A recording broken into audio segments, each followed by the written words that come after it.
Buenas tardes, mis queridos hermanos y amigos que nos ven desde sus hogares. Sean bienvenidos a un culto más de la Iglesia Bíblica Vida Nueva. Y en esta ocasión me gustaría compartir con ustedes la gran bendición que tenemos de tener la palabra de Dios, la Biblia. Aquí en este libro hay consejos, hay advertencias, hay historias, hay datos geográficos, hay datos científicos y hay muchas cosas más que podemos encontrar en este libro, porque es inspirado por Dios. Una persona que no sabemos quién fue el autor escribió lo siguiente sobre este libro. Voy a leerles. Este libro revela la mente de Dios, el estado moral y espiritual del hombre, el camino de salvación, el castigo del pecador no redimido y la bienaventuranza del creyente. Sus doctrinas son santas, sus preceptos obligatorios, sus historias verdaderas y sus decisiones inmutables. Léelo para ser un sabio, créelo para estar seguro y practícalo para ser santo. Es luz que dirige, pan que sostiene y consuelo que alegra. Es mapa del viajero, báculo del peregrino, brújula del navegante, espada del soldado y la carta magna del cristiano. En la Biblia está el paraíso restaurado, el cielo abierto y las puertas del infierno descubiertas. Cristo es su gran tema, nuestra salvación, su buen propósito y la gloria de Dios, su meta. Debe ocupar la mente, gobernar el corazón y guiar los pies. Léelo con lentitud, con frecuencia y con oración. Es mina de prosperidad, un paraíso de gloria y un río de placer. Nos es dado en esta vida, será abierto en el juicio y será recordado eternamente. Trata el deber más grande, recompensará la labor más excelente y condenará a todo aquel que juega con su sagrado contenido. He aquí una breve descripción de lo que es este precioso libro, la palabra de Dios. Nosotros como iglesias bíblicas siempre recordamos y animamos a cada una de las personas a que lean este libro, que sean guiadas por este libro, porque este libro es la palabra de Dios. Y pues en este libro encontramos varias cosas. Y el pasaje que hoy me gustaría compartir con ustedes se encuentra en el Salmo 144. Este salmo es una oración atribuida al rey David, donde encontramos cuatro características de una oración efectiva. ¿Cuáles son esas cuatro características? La primera es la perspectiva. ¿Qué es Dios y qué es el hombre? La segunda es las peticiones. Aquí encontramos las peticiones que hizo el rey David. La tercera característica es la paciencia. Sí, David era un hombre paciente. Y al final vemos ahí la provisión de Dios, cómo Dios contesta la oración.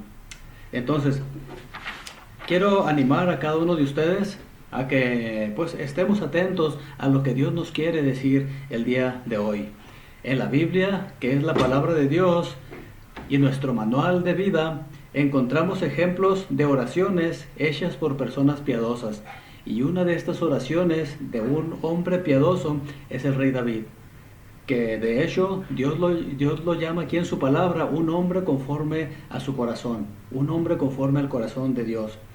Entonces, ¿qué cosas podemos aprender y poner en práctica para que nuestras oraciones sean efectivas? 4 cosas que vamos a ver el día de hoy. Las 4 yo le puse el nombre con la letra P, para que sea más fácil ubicarlas y recordarlas.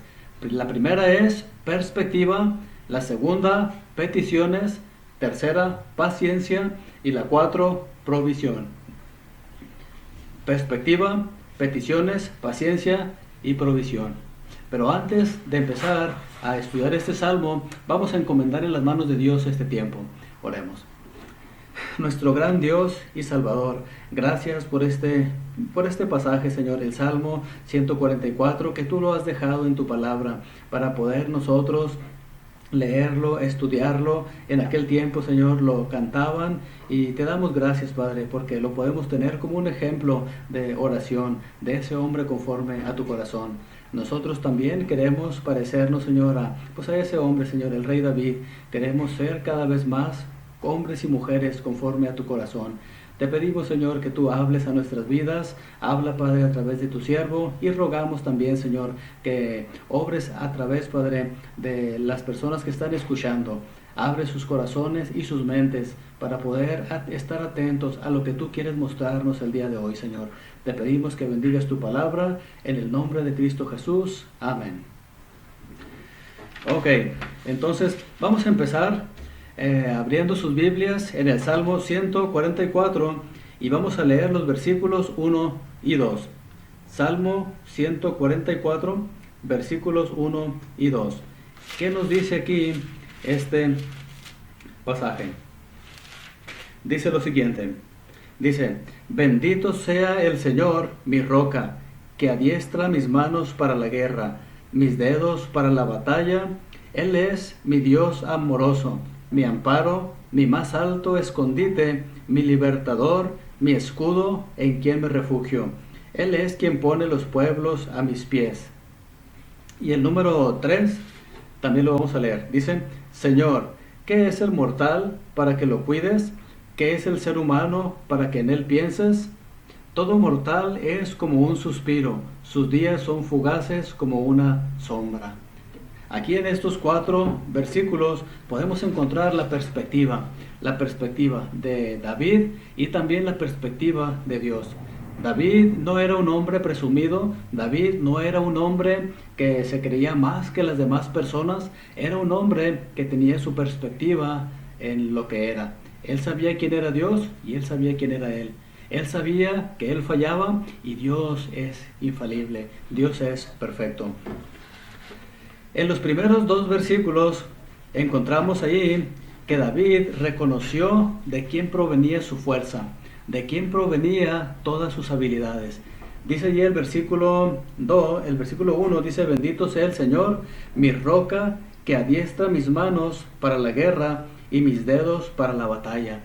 David fue un guerrero, David fue un joven al principio que derrotó osos, derrotó leones y muchas otras cosas más para proteger a sus ovejas.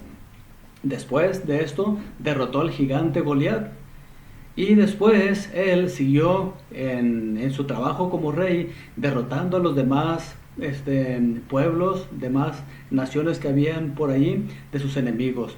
Y la mayoría de las veces Dios le dio la victoria.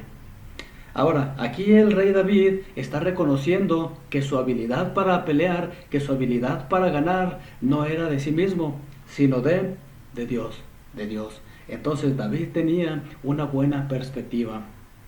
Y mi pregunta para los que me están viendo y escuchando: ¿cuál es la perspectiva que usted tiene de Dios? ¿Usted le reconoce en cada triunfo que tiene? ¿Usted le reconoce en cada cosa que posee? ¿Usted reconoce la bendición de Dios? Cada regalo que recibe, cada cosa que usted hace, cada talento que usted tiene. Pues si es así, qué bueno. Y si no lo es, yo creo que es tiempo de tener una perspectiva correcta, como la tenía el rey David. El versículo 2 dice: Él es mi Dios amoroso, mi amparo, mi más alto escondite, mi libertador, mi escudo en quien me refugio. Él es quien pone los pueblos a mis pies. Aquí podemos continuar viendo que David tenía en alta estima al Señor. Él sabía que todo su triunfo era por el Señor. Y en los siguientes versículos 3 y 4, aquí vemos la pequeñez de David. Dice el versículo 3: Señor, ¿qué es el mortal para que lo cuides? ¿Qué es el ser humano para que en él pienses? Y luego dice: todo mortal es como un suspiro, sus días son fugaces como una sombra. Aquí podemos ver al rey David, que él estaba comparándose con Dios. Él estaba comparando el ser humano con Dios. Y podemos ver que él está diciendo: bueno, ¿y qué es, Señor, para que tú te fijes en un hombre? ¿Qué es el ser humano? Él sabía que el ser humano es pequeño, es finito y Dios es infinito. Y en el versículo 4 hablamos aquí de la permanencia del ser humano comparada con la de Dios. Dice, todo mortal es como un suspiro, sus días son fugaces como una sombra. Dios es infinito, pero también Él es eterno. Él no ha tenido principio y tampoco tendrá fin. Y sin embargo, todo ser humano tiene un principio y tiene un final. Y la vida del ser humano, los 70, 80 años, 90 que vivamos, es como un suspiro. Es como una breve cantidad de tiempo comparada con lo que es Dios. Es como una gota de agua en el océano de toda la eternidad. Y aquí podemos ver que el rey David tenía muy bien clara su perspectiva. ¿Quién era él y quién era Dios? Entonces, para que nuestras oraciones tengan un buen impacto, tengan una buena efectividad, debemos ser como el rey David. Tener esa perspectiva que tuvo el rey David. Saber quién es Dios y quién somos nosotros. Hoy en día, tristemente, hay muchos televangelistas o hay algunas personas que oran y tristemente son como aquel fariseo, cuando en la parábola que Cristo les muestra a sus discípulos, donde el fariseo, cuando está hablando con Dios, él está de pie y básicamente está presumiendo. Entonces, tristemente, esa persona no pudo tener una oración eficaz. Y sin embargo, allí en esa misma parábola, el Señor Jesucristo muestra a un publicano. Ahora, ¿cómo va o cómo fue el publicano en ese tiempo? Dice la Biblia que el publicano ni siquiera se atrevía a levantar la mirada al cielo. Solamente se golpeaba con su mano el pecho y decía, Señor, sé propicio a mí, que soy pecador. Y la Biblia menciona que este publicano fue justificado antes que el fariseo. Yo creo que el fariseo no fue justificado por su soberbia, por su prepotencia, por la falta de perspectiva correcta. Entonces, ¿cómo anda usted con la perspectiva suya y de Dios cuando ora? ¿Es la correcta o quizás hace falta cambiar algo? Ya vimos que la perspectiva que tenemos de nosotros y para con Dios es algo fundamental para tener una buena oración eficaz. Y la segunda cosa que debemos tomar en cuenta son las peticiones. Las peticiones son pues lo que nosotros queremos pedirle a Dios.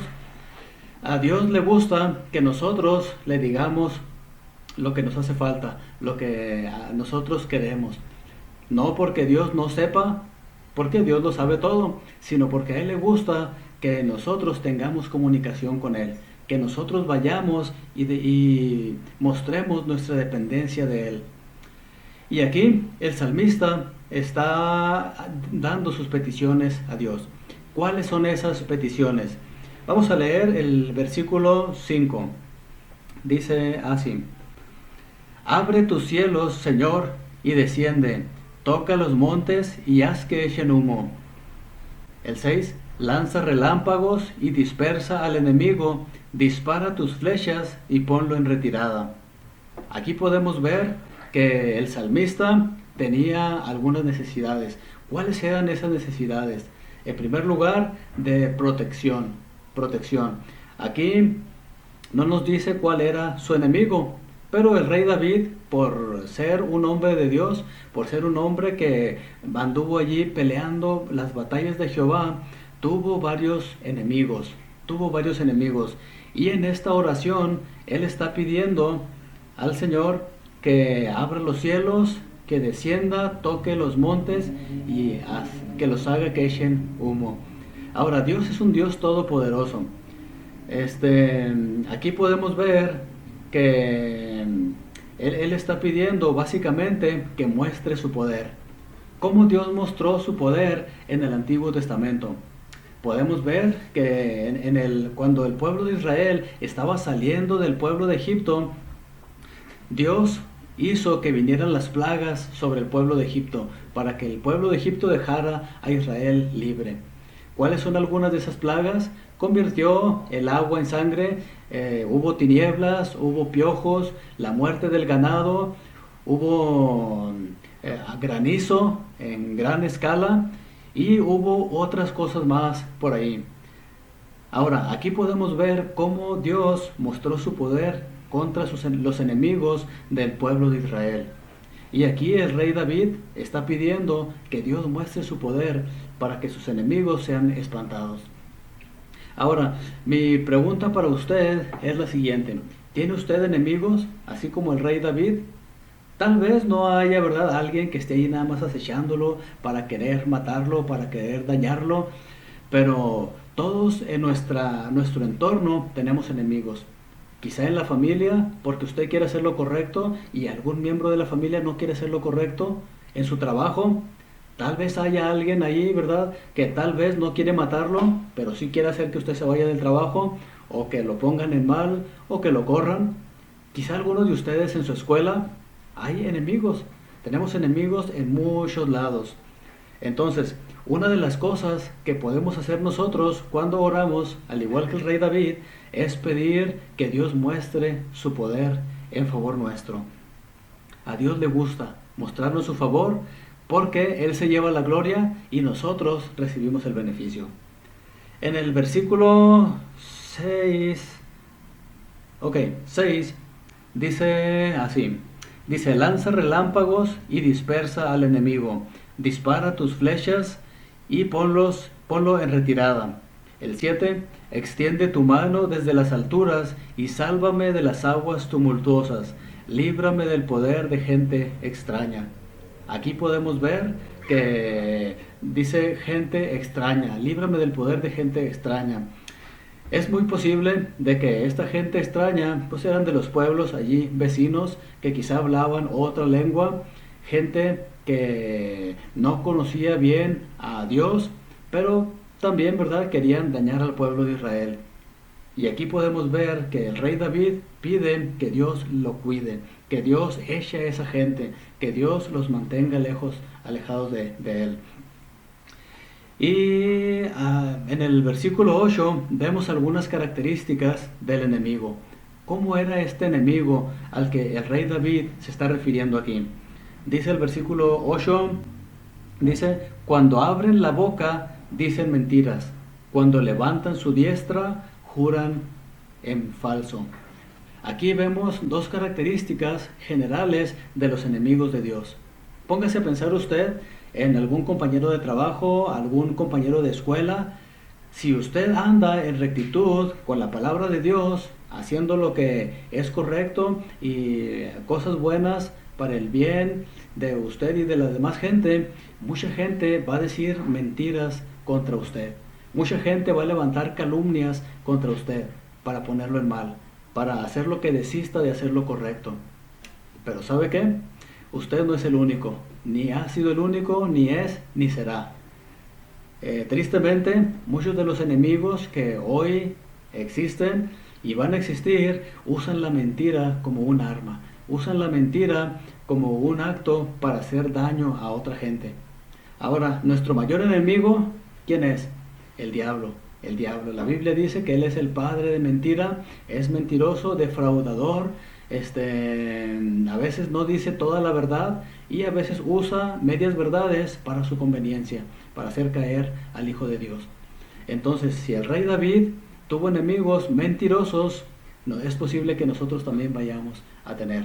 Y a Dios le gusta que nosotros pidamos la ayuda para vencer a nuestros enemigos. ¿Cuál es otra característica de estos enemigos? Dice ahí el versículo 8 al final, dice, cuando levantan su diestra, juran el falso. ¿Ok? Aquí nuevamente la mentira. Y no solamente una mentira pequeñita. En aquellos tiempos, y hay muchas otras culturas, que una forma de ellos afirmar que están diciendo la verdad es, levantan su mano derecha y dicen, yo juro que esto es así, así, así. Y tristemente hoy en día hay gente tan hipócrita, descarada, mala, que están sirviendo al diablo, sabiéndolo o a veces sin saberlo, pero lo hacen mintiendo, juran en falso. Entonces, tristemente hoy en día hay mucha gente que lo hace, al igual que en aquel tiempo del rey David. Entonces, una de las cosas que podemos nosotros pedir cuando estemos orando es: líbranos, Señor, de estos enemigos mentirosos, gente que aún jura en falso. Entonces, el Señor escucha nuestras oraciones. Cristo es la verdad y la vida. Es todo lo contrario a ese tipo de gente. Entonces, que el Señor nos ayude a poder compartir estas peticiones con Él, derramar nuestro corazón a Él, porque Él es la verdad y Él quiere lo mejor para nosotros. Ahora, después de las peticiones es importante la paciencia. Es importante la paciencia. David era un hombre que confiaba grandemente en Dios. Él tenía su esperanza totalmente en Dios. Ahora, ¿cómo lo demuestra el rey David?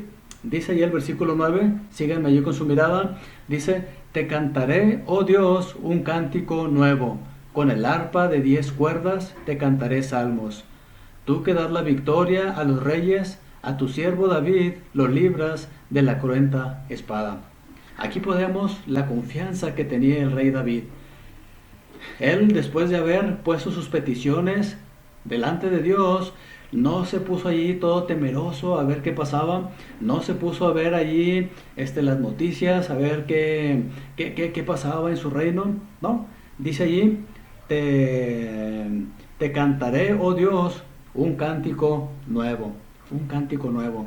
El rey David era un cantor, era un músico. Dice aquí que le iba a cantar con el arpa de 10 cuerdas. Hoy en día, pues casi no se usa, aquí en nuestro país, en México, no se usan mucho otro tipo de instrumentos como se usan allá en el oriente o en otros lugares. Por lo general aquí, pues, lo más común que usamos es la guitarra. Hay otros instrumentos también que se usan, pero aquí por lo común que usamos es la guitarra. Una caja con un mástil y de 6 cuerdas. Entonces, si usted sabe tocar algún instrumento, si usted sabe cantar y lo hace bien, ok, cante para la gloria de Dios después de haber traído sus peticiones al Señor. El rey David lo hizo, descansó en Dios, sabiendo que Dios iba a obrar. ¿Cómo? ¿Cuándo? ¿Dónde? Él no sabía, pero él sabía que Dios iba a obrar. Y él podía cantar tranquilamente mientras esperaba en Dios. El versículo 9 dice: te cantaré un cántico nuevo, con el arpa de 10 cuerdas te cantaré salmos. Tú das la victoria a los reyes, y a tu siervo David lo libras de la cruenta espada. El rey David tenía la confianza de que Dios iba a obrar.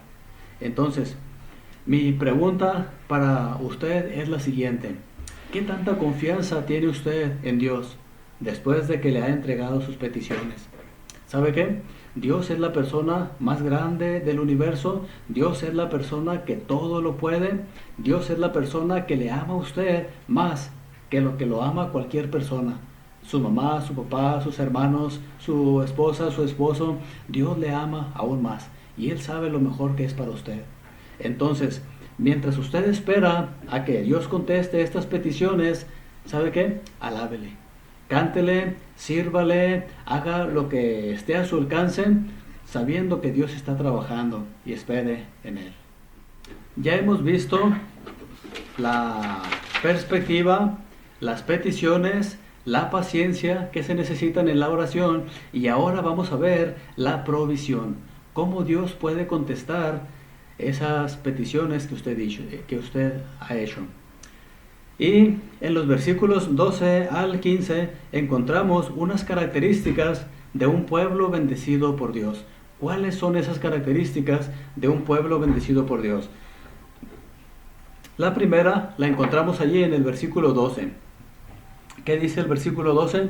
Dice: que nuestros hijos en su juventud crezcan como plantas frondosas, que sean nuestras hijas como columnas esculpidas para adornar un palacio. Aquí podemos ver, en primer lugar, Dios puede bendecir su familia. Aquí dice que nuestros hijos en su juventud crezcan como plantas frondosas. Qué hermoso es cuando una familia, los papás, los hijos o quizá los abuelos se toman una foto grupal. Ahí se puede apreciar las diferentes generaciones y básicamente es como un cuadro Es como una maceta que están creciendo y se ven florecer. Los hijos, cuando son jóvenes, son guapos, son apuestos, son fuertes. Y ya cuando son así como yo, más grandecitos, ya no somos tanto. Pero, ¿sabe qué? Es hermoso cuando hay una familia que es frondosa, una familia que donde los hijos crecen, estudian, se preparan y sirven a su familia, a la comunidad y glorifican a Dios. Ahora, qué triste es cuando sucede lo contrario. Hay hijos rebeldes, hay hijos que andan en las drogas, hay hijos que andan en malos pasos o hay hijas, ¿verdad?, que no honran a sus padres. Entonces, una de las bendiciones es una familia fructífera, una familia donde hay armonía, una familia donde se glorifica a Dios. Entonces, esta es una de las primeras bendiciones que Dios trae cuando hay una persona o una familia que teme al Señor, una familia que glorifica al Señor. La segunda característica es una buena economía. ¿Qué dicen allí los versículos 13 y 14? Dice que nuestros graneros se llenen con provisiones de toda especie, que nuestros rebaños aumenten por millares, por decenas de millares en nuestros campos, que nuestros bueyes arrastren cargas pesadas. La mitad del 14 ahorita la vemos. Aquí podemos ver que cuando Dios bendice, no significa que va a dar en abundancia y va a haber lujos y todo eso, no, pero sí va a haber lo suficiente para que la familia o ya sea ese pueblo tengan lo suficiente para sobrevivir. Dice aquí que nuestros graneros se llenen con provisiones de toda especie.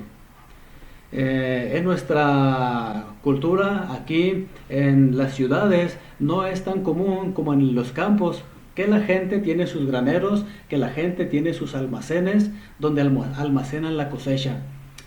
Pero Dios va a proveer, bueno, es un ejemplo, ¿verdad? Es una comparación de que Dios va a proveer la provisión. Y también menciona allí que nuestros rebaños aumenten por millares, por decenas de millares en nuestros campos. En el pueblo de Israel, una de las características que tenía una persona que era bendecida por Dios era que tenía muchos animales. Vemos un ejemplo en Job. Dice la Biblia que Job era un hombre temeroso de Dios y era un hombre que era el más rico de todos los orientales. Él tenía muchas asnas, él tenía muchos camellos, él tenía tierras, tenía siervos, tenía siervas y muchas posesiones. Y era un hombre temeroso de Dios. Entonces, aquí nos muestra que una de las bendiciones de Dios o que Dios da cuando nosotros somos personas de bien, somos hijos de Dios, obedientes, es la provisión. Es la provisión. Ahora, no solamente es una buena familia, no solamente es una buena provisión, sino también la tranquilidad en la comunidad, seguridad y tranquilidad. ¿Qué dice allí el versículo 14b? Dice, bueno, voy a leer el 14 del principio. Que nuestros bueyes arrastren cargas pesadas, que no haya brechas, ni salidas, ni gritos de angustia en las calles. Aquí donde dice que no haya brechas ni salidas, se está refiriendo a cuando hay saqueadores y cuando llegan los saqueadores o ladrones o rateros, la gente de la casa o del pueblo tiene que buscar una brecha y escaparse. ¿Por qué? Porque si no lo pueden golpear, lo pueden dañar o le pueden quitar la vida. Entonces, una de las cosas que Dios también trae como bendición es la tranquilidad, la seguridad. Dios es el Todopoderoso que puede cuidarnos, protegernos. Y cuando dice aquí también ni gritos de angustia en nuestras calles, bueno, pues ahí implica, ¿verdad? Cuando una persona está, no sé, le roban lo que tiene, hay angustia. Cuando una persona la golpean, hay dolor. Cuando una persona la asaltan, pues muchas veces, ¿verdad?, grita. Entonces, eso es algo que Dios puede traer con su bendición. Dios trae tranquilidad y trae seguridad. Podemos pensar en algunos países donde hay mucha gente que se va a otros países mejores. Podemos pensar aquí en México, que de aquí de México hay muchas personas que están soñando con el sueño americano. Están esperando cumplir su mayoría de edad para irse a los Estados Unidos.